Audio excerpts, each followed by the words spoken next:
I had one woman that was looking to buy something like $3 million property because her husband was a surgeon and he was moving here. And she's like, you are so polished. You are so professional.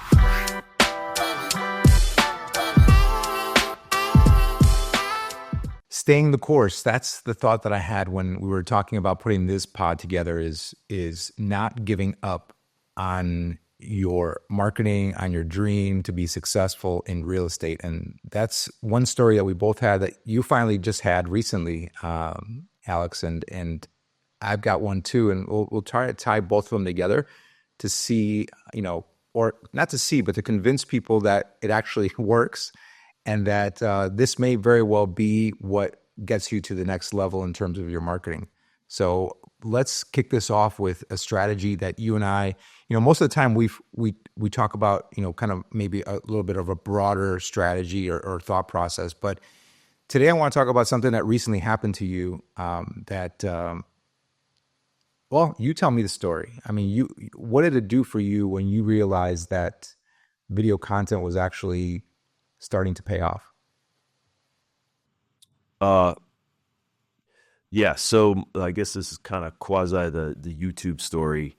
And I started doing video, man, back, I think it was like 2017-ish is when I kind of first started doing it. Used the company called Viral, and which is a great, and Frank over there at Viral does a great job.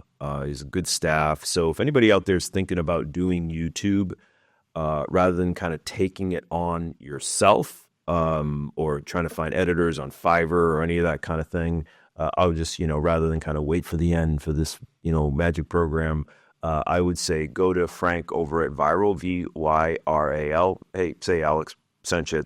I don't work with him anymore, but I still think it would be a great place to start. So if you're thinking about doing YouTube, and hey, then, reach out to Eddie or I, cause we've got a lot of experience and can help coach you through, the people get, I'm out on camera or whatever. Like, look, everybody starts to not great on camera, right? You're going to have, have you ever heard Eddie? Like, it's like one of the top fears of humans is like video, right? It's like, I think it's like one of the top three. Yeah, and public speaking kind of go hand in hand. Public speaking, getting eaten by a shark, like some other weird stuff, right? Like, but public speaking is right up there. So I think that's what video is. People think they're in front of the public, even though not many people might be watching. But that all aside, so that's where it started way back, and like it's from little things, big things grow.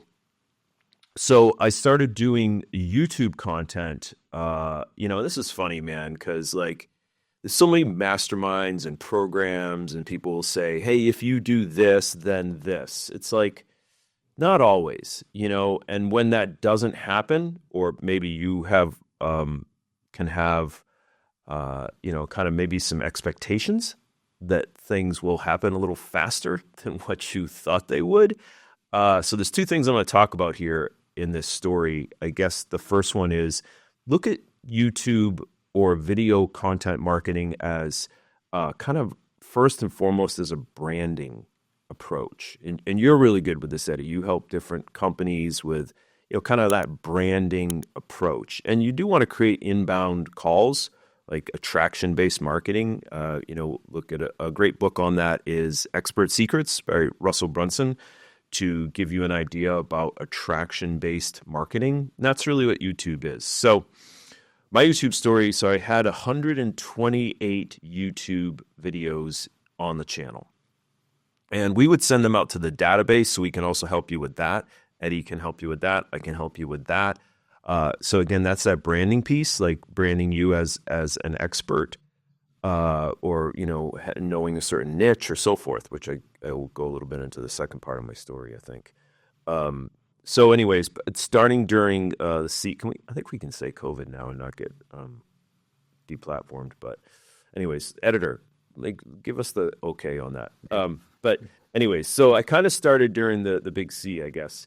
And, I was doing community tours, downtown tours, restaurants, that kind of content.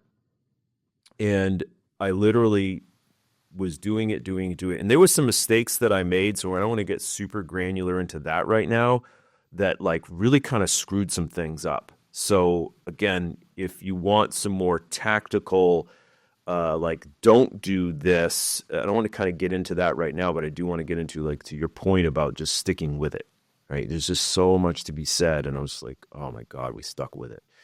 So I'll get there, I promise. So, I was up to about probably 85 or maybe even more, like 95 videos of those, like house tours, community tours, restaurants again. Um, and I had a company doing it, and probably not the best, but in the end, it actually ended up working. I stopped working with them, I think, after about probably 40 videos or so, and we kind of started to take it on ourselves and use some different editors, and there was the problems with that. We tried to in-house it, in-house editors and stuff, because Fiverr can be a bear to do that. So bottom line is 128 videos, and right around 95, I started doing. It started to feel like a job around 95. Not a job, Eddie. I just wasn't enjoying it. I was trying to, and I took Daryl Eve's channel Jumpstart, so I'll throw that out there as well. And that was hyper illuminating, man. Like, it illuminated the stuff we were doing wrong, which was great. I mean, I think I paid. Just double click into what you were doing wrong. Just maybe 2 or 3 things that come to mind real quick. What were you doing wrong that you kind of gleaned off the book? Yeah. So what we were doing, I could say to you a couple things. So I would say one of the biggest direct things that we were doing wrong was we were emailing, which you want to do this, but not in the time frame that I did it. So such a critical thing to look at, because we'd heard, hey, email the videos to your database. But what we were doing is we were emailing it to the database like right when it came out. So what happens when you do that is that you're not getting organic clicks. So what it does, so if you, and we have like over 40,000 person database. So when you get, well, 2 things I did in the beginning, I would like send the video via text to all of my friends. Please check it out, my family. But yeah. So what happens is what you want to do is you want to feed the algorithm. It's going to find the audience, but you don't want to leave it alone. So you can't, huh? Yeah, just leave it alone. Just like put it out there. And That's it, back buddy. away.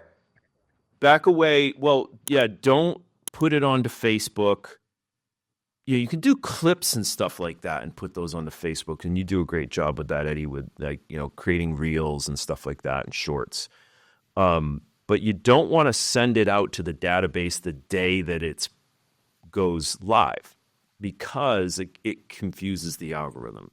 So you might get a lot of like beginning views, but it's not really the audience. So then the people that are watching it, the algorithm's like, they're all over the shop. It's like you got a big database. They're just, I don't know how to explain. An algorithm's a tough thing to explain. You could probably explain it better than me, but it's looking for demographics. It's looking for how old people are. Are they male? Are they female? What part of the country they're in? And then there's another little thing that happened. The guy that was helping me out, I don't know. I don't think he did it, but somehow I became really big in India. Your core audience. Yeah, like it was like Bangladesh or something. It was India, dude, and like that's not they're not going to be buying real estate. So it was more. And again, I kind of asked Daryl actually. So I took the channel Jumpstart. We have a great book for all you out there. If you want to think about doing YouTube, read the YouTube Formula. Going to give you a really good idea about what YouTube's about and how not to do it, right? How to do it right, and little things that you can really screw up by thinking that you're being smart, like we were, sending it out to the database like immediately, right? Another thing is, I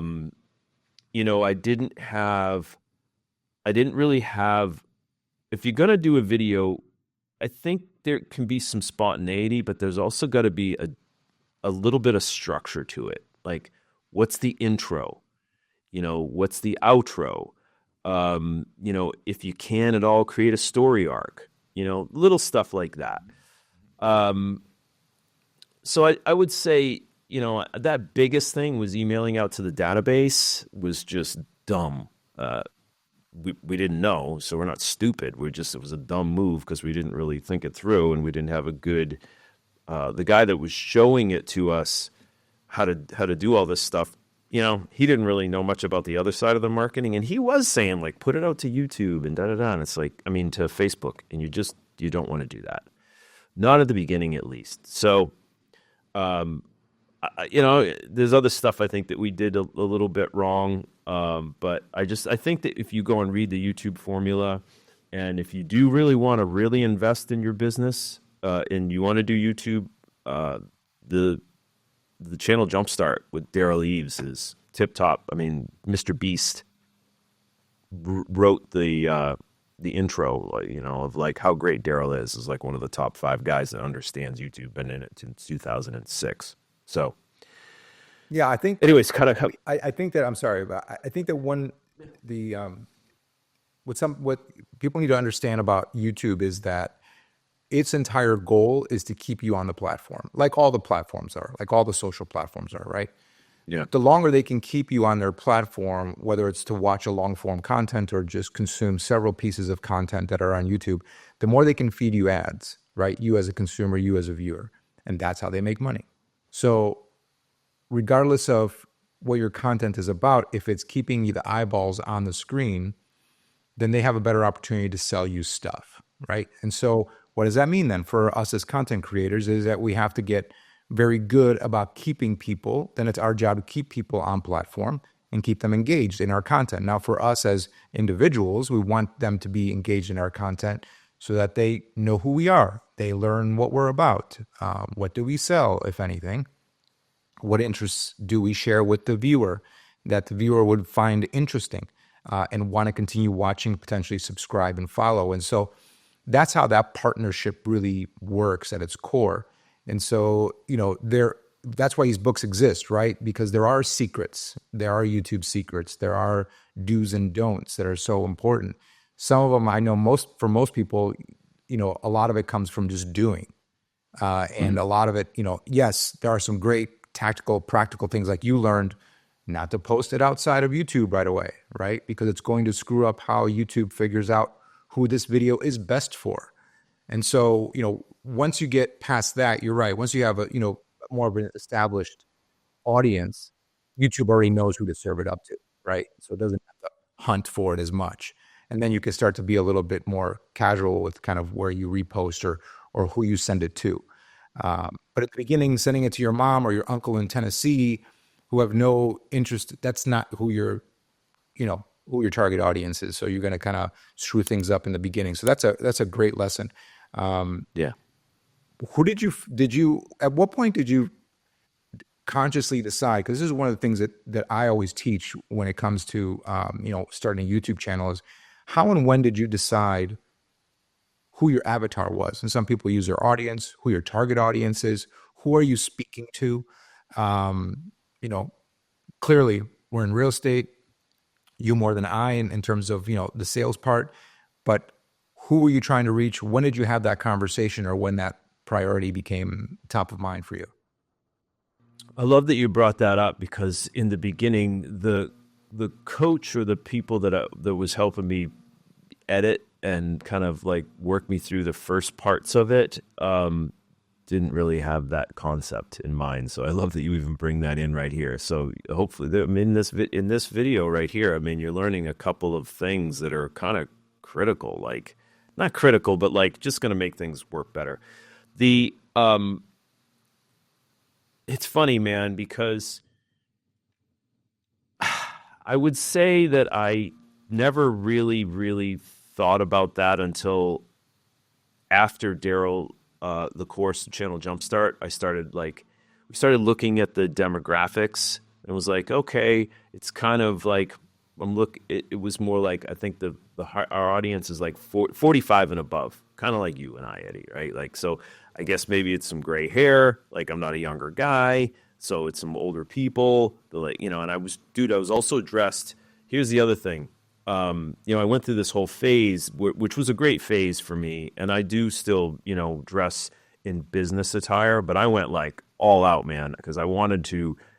This is another side note, but I wanted to kind of change who I was, frankly. And we talked about this with the Aya, that I was kind of a dick, and I was like, but I really wanted to go into like full professional mode, as like to dial it in, or I'm kind of an extremist in a lot of different ways. And so I was wearing a 3-piece suit.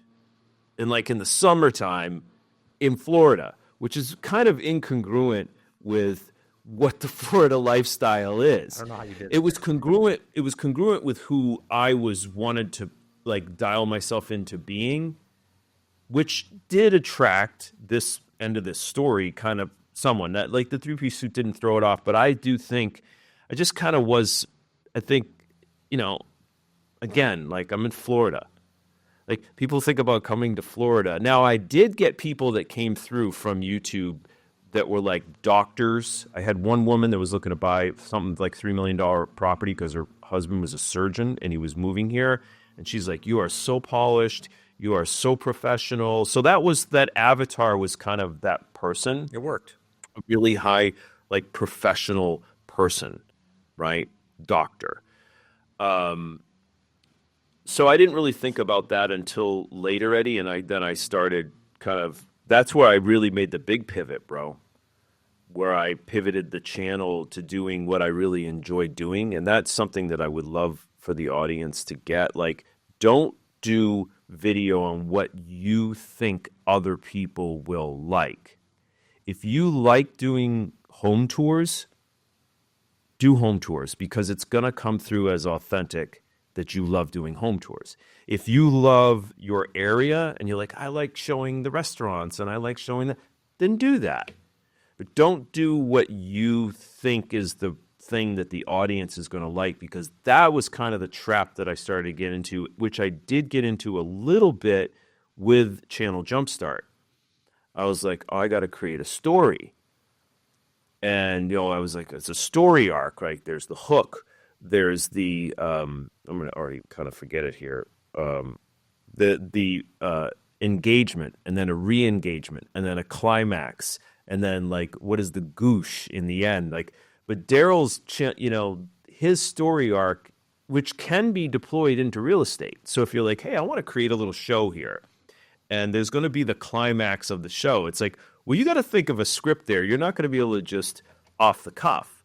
I like doing personally, I like having a rough idea of what we're going to do. Like you and I come in, we're like, all right, we're going to kind of talk about this today. But we don't have this like script. We don't have these bullet points. We're going to hit this. We're going to hit this. We're going to hit this. For me, bro, like I'm just a lot more a fluid. I like to just kind of talk and have maybe some talking points. But like to get into a script, I started getting a teleprompter. And bro, it was starting to get feeling like a job, right? And what do we talk about here is like I want to create a life that I don't have to take a vacation from. If I'm doing content and it's feeling like I'm getting stressed, I'm having to like do this thing and it's got to be all structured. I mean, I like some structure, but like it just, the pressure of it, bro, I was like, I'm not looking forward to this. Well, you were already turned off. You were going into it turned off, completely turned off. It becomes a job. And then I think, if we pull this back to, staying the course, which was the start of this video, like staying the course and having longevity in video content creation, you got to like it. Hopefully you love it, but you at least got to like it. And it can't be this burden for you. And so that really aligns very well with your point. So, creating content that you enjoy doing, whatever that specific little niche is inside of the niche that you're working. So to your point, exactly, if you're definitely a property tour person and you're genuinely excited to go tour this property, it's going to come through. Not only is it going to come through, but you're just going to be better at it because you enjoy it. I mean, that it shouldn't be that much of a stretch to kind of explain that, but I think, Yeah. that is really important. I think if you pigeonhole yourself into thinking that it has to be this kind of format, which is another kind of guiding term that I use in my conversation, is like, choose your format. What is it? Are you going to do a podcast style, sit down with another person in the same room? Are you going to teach facts on a whiteboard? Are you going to be the person that's out and about showing the latest and greatest restaurants? Those are all formats. And that's another important part of, this whole video content creation game, is finding the format that you really enjoy. And there's, defined formats, and you can find them yourself as you're doing your research. And that's certainly a critical part of before you start your channel, is to research your, call it your competition, but certainly your market, and see, what, I really like that. I'd love to do that. I could do that. Get to those moments where you can scribble on a piece of paper 3 or 4 of those I could do that scenarios, and then that's at least your guiding light to start. Because what you're going to need to do is what we talked about in the beginning, is you have to have that longevity. And the only way you're going to have that longevity in doing this for 50, 60, 80, 100, 200, 300 videos to finally pop, and that's what we're going to get to at the end of this video, is how both of those were successful for us. You got to like it. And along the way, by liking it, you're going to invest more into it, meaning, how could I make this better? And along your journey, my friend, you found out that creating a format was very important, and that it was important to have that story arc. And there's different ways to describe it. And I love that you use that, because I refer to story arc as well. And for me, it's usually desire, problem, solution, call to action. That's usually for me. And of course, those come in different flavors, but it's like, hit them with what they want. What does your audience want? These are the best things about living in Stuart, Florida. Today, I'm going to talk about the 5 best ways to enjoy yourself while you're living in Stuart, Florida. And then you go into the problem, and then you go on to the beautiful solution, right? And so what's also happening there, and not to get too technical, but you're driving into the latter part of your content that they want to know about. And YouTube loves that someone's watching your video through that whole entire story arc. So the longer they get past that and get to the good stuff back here on the tail end, the more your challenge is going to succeed. Your channel is going to succeed. So that's where my mind went with that. Well, it's coming back to your avatar there too, man, because literally the culmination of the story is I ended up with a $2 million listing. And when I was and then they were buyers, and they actually went out with one of the buyer's agents. She's a listing agent too on the team. And I brought her over to this listing appointment, because I try to use anytime I go on listing appointments, which is rare these days. Mostly everything gets handed off. I wasn't going to hand this off because, he wanted me from all the videos and so forth. But I always try to use opportunities for learning opportunities. But anyways, we're there, which was great. It was like this epiphany moment, man, where I was like, man, this all just came together. Peel that back. Because what was the origin story of that relationship for him, and how do you get to that day where you show up with one of your agents to give her some money? Well, this is where I'm saying it. Like it all came together when basically we. Here's the other interesting thing too, as a kind of aside, but an important thing. People can see you on YouTube, and they may contact you directly through, make sure you put, to your point, call to actions in your page, of like where to reach me, how to reach me. You'd want to probably have some kind of phone number there, maybe, if you want to do call rail. So there's another little tidbit for the audience. You could put on all of your real estate signs one phone number. Then you could put on your website another phone number. Then you could put on YouTube another phone number. So then you can source where calls are coming from, right? So anyways, this guy ends up calling through our Google page, right? So he's been watching me on YouTube, to your point, or mentioned earlier, about 6 months. And then what does he do? He goes on to Google to check us out still on Google. So this is why marketing and all of being on, have your Google business Facebook page, right? Have your Google Google business profile, right? Having your YouTube, having, Instagram, whatever, that are all have a continuity of the brand, right? So, anyways, he was consuming my content on YouTube, and I did have this epiphany moment where he was like, "So this was the avatar." So I pivoted into doing, which I love doing, and is very easy for me to do because I've been doing it for a while. Is statistic stuff, in month supply of inventory, tri-county market update.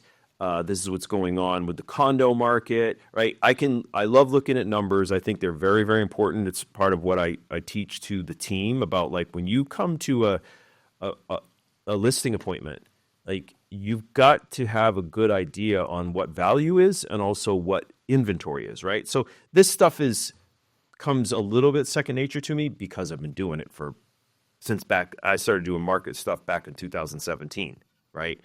So anyways, I'm sitting there at the table and he's like, and this is so great, Eddie. He goes, I've been watching your content for 6 months. He goes, or even more than that. I think he was like 7 or 8 months, because he started thinking about selling 8 months ago. He bought like 2.5 years ago, moved up to the area, thought they were going to like it here. There's not enough restaurants. He likes wine. And this is the other part to his avatar. He was like a consultant, kind of C-type personality, numbers guy. So when I pivoted the channel, he liked wine, he liked food. That's part of how he learned about the area. Probably learned about more and started thinking about selling. So he's going on to YouTube. Somehow I came across, and he's like, "Oh, that area I didn't," because he was new to the area and he wanted to know about different restaurants and stuff, right? So we started watching that. But then when I stopped doing that, I started doing content also that was another part of his personality, which was numbers. So he appreciated that this guy is statistical. He's not just up here, showing crown molding and stuff like that. And so when he said this to me, I literally said to him, Eddie, I go, "You are my avatar." I love that. I said it to him. I go, "You are my avatar." I said, "Oh, you like the restaurant stuff, and then you like the statistics stuff." I mean, he's fit into that. He's an older guy, kind of retired, semi-retired. So it's like he was the avatar. And literally his wife goes, "I was telling him, you better choose an agent. You better choose an agent 6 months ago. We got to start looking for an agent." He's like, "I got my guy." And he'd made the choice like 4 months ago, 5 months ago. So powerful. That is so incredibly powerful, man. Yeah. And so then they wanted to buy a house. He goes, we want to buy something because we don't want to have, he goes, "I don't want to own 2 houses." So, I mean, now property's only been on the market for about a week and a half. But he's like, I don't want to own 2 houses. He's like, but I am willing to buy something prior. And so first I said, okay, we got Jessica here, because this guy doesn't like to, go out. I hate to say this, but I've been doing it so long, Eddie. I don't want to go show homes anymore. I will, if they're friend or family, or it's like a really high-end client. It's like, I only want to work with Alex. Yeah, you're a couple $1 million. You're cash. You know what you want. This is going to happen. Okay, Alex will do it. And I'll probably bring one of the agents along to teaching and learning experience. But that aside, I'm like, okay, well, we got Jessica here, who's an amazing agent on the team. She knows that West Palm Beach area through and through, so she can help you out. So it was like, it just all came together, Eddie. Like, all that I wanted a team, that I wanted to, I have a penchant for teaching. I've said this before, it gives me more, bro. Even though I split that commission, because Jessica goes out the next week, shows them 6 houses and sells them a $1.65 million house cash. So we're talking, 3.5, probably at least million in volume. And that's already so, but it's still, I'm not like, oh, I didn't have even an iota of, man, I wish I went down and showed. I only would have had to show him 6 properties. It's like, no, I'm so happy for Jess. She just had a baby yesterday, actually, too. But just like she deserves it, you know. And look, you know, I get 50%. She's thrilled. It was the end of the year bonus for her, big time, right? So that's kind of where it all came together, pal. And so 128 videos, where I could say this lead and listing came directly from YouTube. Now there's the marketing stuff of like, hey, I see your videos, I get that from people. Hey, watch videos, I love the market analysis, da da da. Are they calling me? I'm sure maybe some of them have or whatever, but it's hard to like, I might just have a relationship with them because I have a relationship with them because I play golf with them, or I'm in a charity, you know, I'm on the board of a charity, a local charity. So it can be a little tough when you're an expert in branding. It can be a little tough of like, where exactly did it come from? But like that dude watched me on YouTube and then went to my Google page and saw the 500 something Google reviews. So it all kind of works together, you know? I love that story. Thank you for sharing that, because when I heard it last time you mentioned it, I'm like, yes, because I wanted you to, as your friend, but also as a practitioner of branding, specifically inside of video marketing. I was just like cheering up and down for you. I love that, because I love that story, because it just has so many of the pillars of what needs to be understood in order to be successful with the video marketing, which is longevity and refinement, like constant, never-ending. What does Tony Robbins say? Constant, never-ending improvement. That's exactly what you did. Yeah. And you stayed the course. And regardless of what we're talking about, staying the course is such a superpower in my mind for any professional. But there's two things specifically that I love about that story. One is he was sold. So on one end, we have prospecting, lead generation that you must do to what I call twist someone's arm to get them to listen to what you have to say, to learn about what you do, and say, I'm the right person and you need to use, and that's it. When you're ready to buy a house, call me. Or when we're talking, this is what I do. I need you to get for you to see me very clearly. And on the opposite end is you generously, professionally, thoughtfully, with a system and a process, putting out content to reach who you believe is your target person, your target audience, your avatar. There's several words, of course, for it. But who are we talking to? And all the while, this gentleman's sitting in his PJs or in his office, and he's consuming the content, and he's slowly gathering his opinion and his ideas of you without you two ever sitting in a room or having a single conversation. That dynamic, to me, blows my mind. It just blows my mind. All of this wrestling over here. And it's not to say it doesn't work or that that's not valuable or you shouldn't do it. That's not. A lot of this, again, is going back to, how do you prefer to build your business? How do you prefer to market? How do you want to grow, right? And so although I became proficient in this arm wrestling over here, because most agents, that's where you start and that's where you learn. But when I realized about this more, when you mentioned it specifically, attraction-based marketing, I'm like, that sounds really interesting. Because if I put one piece of content out, and specifically it lives out on YouTube, you mean it lives forever and people can still find it? And to this day, my real estate specific content and channel still garners subscribers. I haven't put out anything on that for a while because it lives out there and it's a consistent business card that's optimized with titles and thumbnails. And again, you guys want some of this information, how we do it, reach out. Please leave a comment, in this video so that we can reach back out to you and have a conversation. But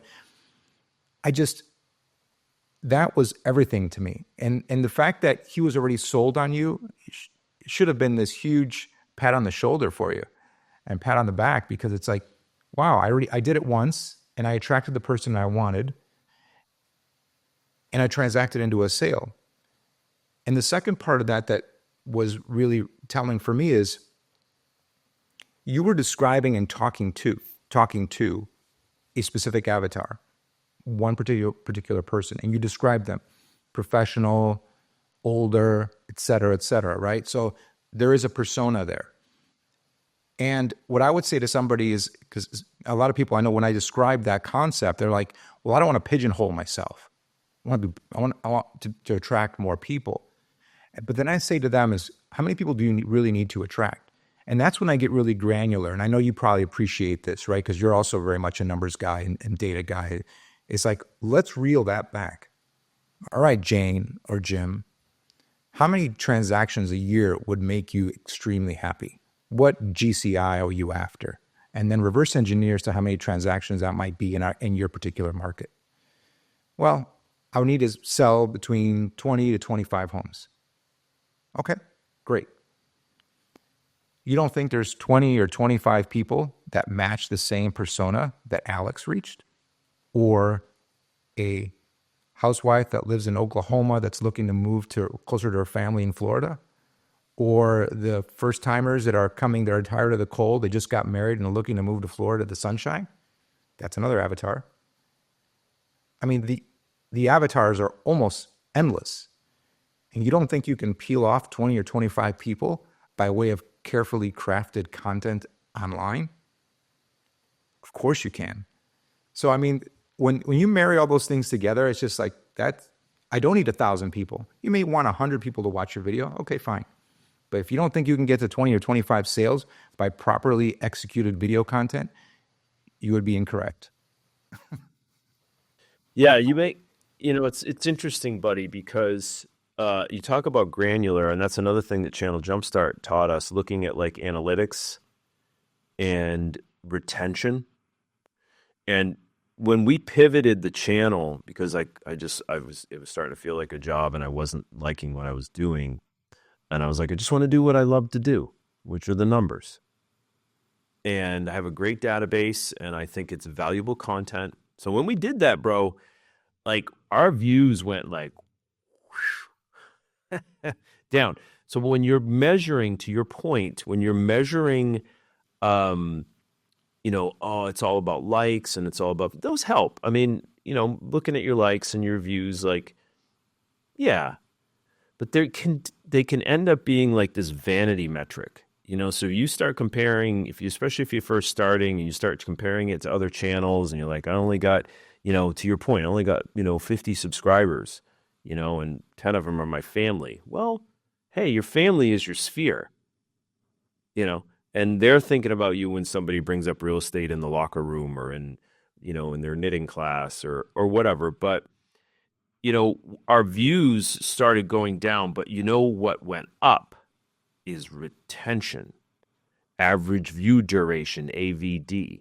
So when you start looking at these things, what I'm doing is I'm starting to cultivate that fan audience. If it is, we're at the point where sometimes we're getting 150, 200 views now, man. But guess what? When we go on the retention, it's above 50% retention. So that means, there are people clicking on it that are clicking off, but that means there's a lot of people that are watching it all the way through. So if you get 50 or 60 people, to your point, that are watching your content all the way through, that's your 24, that's your 10 deals, whatever, right? It's like you got to readjust the thinking. And that's why taking these courses in that, and hopefully maybe listening to some of this content from Eddie and I, goes, okay, like, let me understand what's real. Let me understand what's like really going on here. And I'll finish on that point, man, because a lot of people quit. And not that we were going to quit. We pivoted. We didn't quit. Candace, who's my wonderful friend and, been my ops manager and just so granular and cares so much about what we do and is totally outside of her zone of genius. She has a very wide zone of genius, which when she likes to know what she's doing. I got a plan. Bang, bang, bang, bang, bang, bang. Let me get all this stuff done. Okay, we got this over here. And that's why she's the operations manager, right? Like, you don't want an operations manager that's scattered all over the place. You want that person that's hyper dialed in, right? But she cares about it, bro. And she's like, literally, bro, I guess she had a meltdown with one of our VAs who's awesome. It didn't melt down on her, but like had a meltdown of like, oh, this just isn't working. Oh my God, we're putting so much effort into this. Da da da da da da da da da da da da da.